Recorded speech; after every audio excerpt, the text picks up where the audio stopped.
Brett, you and I talked a lot during the strikes against the nuclear facilities months ago. You know better than most how to read what may be happening. What do you expect to see?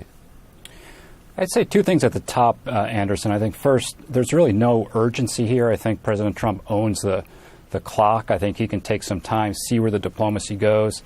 At the same time, I'm very skeptical. The Iranians are showing no indication they're prepared to do a serious deal. So I think this is coming to a head. And then it gets to exactly as you've been asking, Anderson, what is the objective? You know, Karl von Clausewitz, a 19th century military theorist, said any leader that orders military action must be clear in his mind exactly what he wants to achieve and how he intends to achieve it.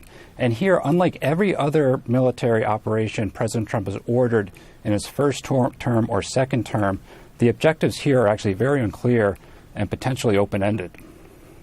We talked a lot at the beginning of the year about what kind of threat widespread protests in Iran pose to the regime. Those protests, I mean, have for the most part been crushed by Iranian authorities brutally. Would a U.S.-Israeli attack give the political opposition or give just any opposition there a chance to go back into the streets or overthrow a regime? Again, it seems hard to do from air. Well, I think if you're looking at a potential military operation, and again, I'm not saying this is necessarily a good idea, but what would be the buckets of targets? Number one would be the nuclear. But to do the nuclear, you also have to take out the missiles. So those two, I think, are automatic. And then there's a third, which gets to your question. Do you also strike the kind of repressive apparatus of the regime? That would be the headquarters of the Islamic Revolutionary Guards Corps and the besieged militias that conducted this massacre in January. This really kind of shocked the conscience of much of the world. You could put those targets in the deck. I think we know where those targets are. But to your question, the hope might be that it would deter the regime when protests start again, and they will at some point, from conducting another crackdown, which could then open fissures in the system. Again, that's all very uncertain. But I would say, Anderson, if we're looking at a military action, I would just anticipate the missiles first. You have to take out the missiles to degrade Iran's ability to respond to whatever you're going to do. Then some nuclear targets. Again, we can talk about those, what might be left. And then the question is, do you also hit those repressive apparatuses of the regime?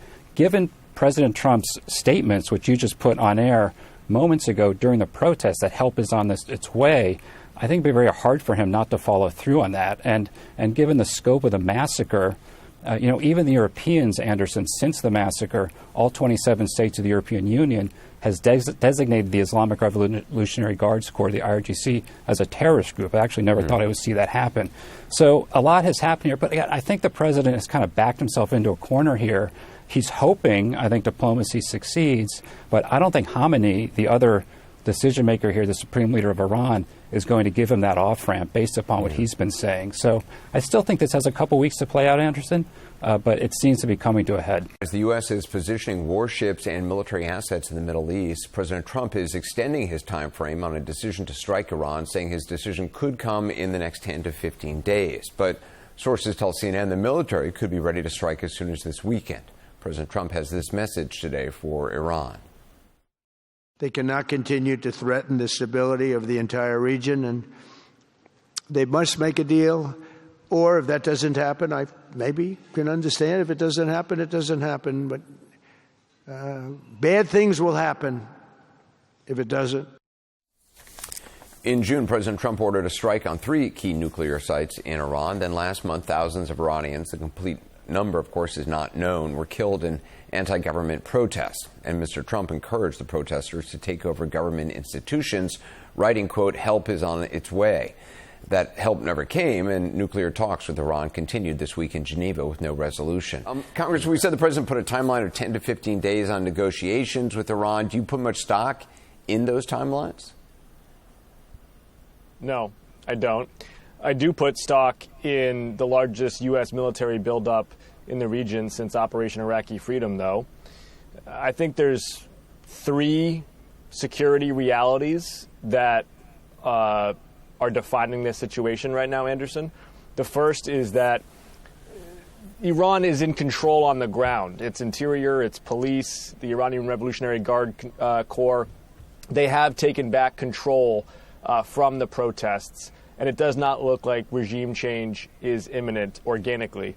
Number two, though, is Iran is not control of the skies. Because of the Israeli strikes last year, anything above 10,000 feet, Iran really has no domain awareness and no ability to impede, which means that the United States military absolutely can work its will through aerial strikes.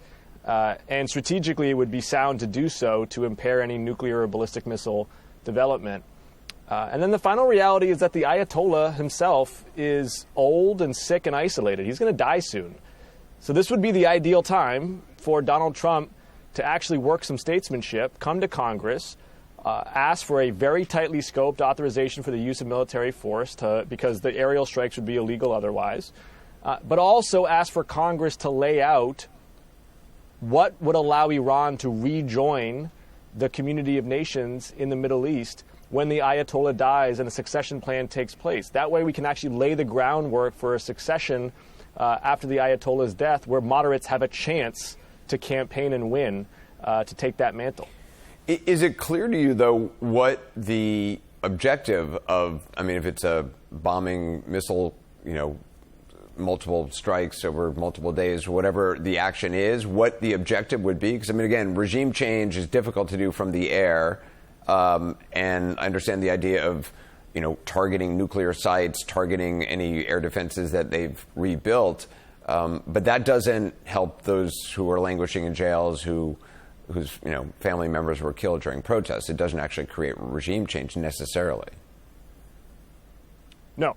And as I said, I don't think regime change is imminent from the protests, nor do I think these strikes, as you said, would accomplish any type of civil rights or internet freedom wins. There are things the president could have and should have done, including surging direct-to-cell technology when he promised help months ago and failed to do. What these military strikes would do would be really to continue to impair nuclear weapon development. There are signals that Iran is trying to restart at least one of those plants that was demolished.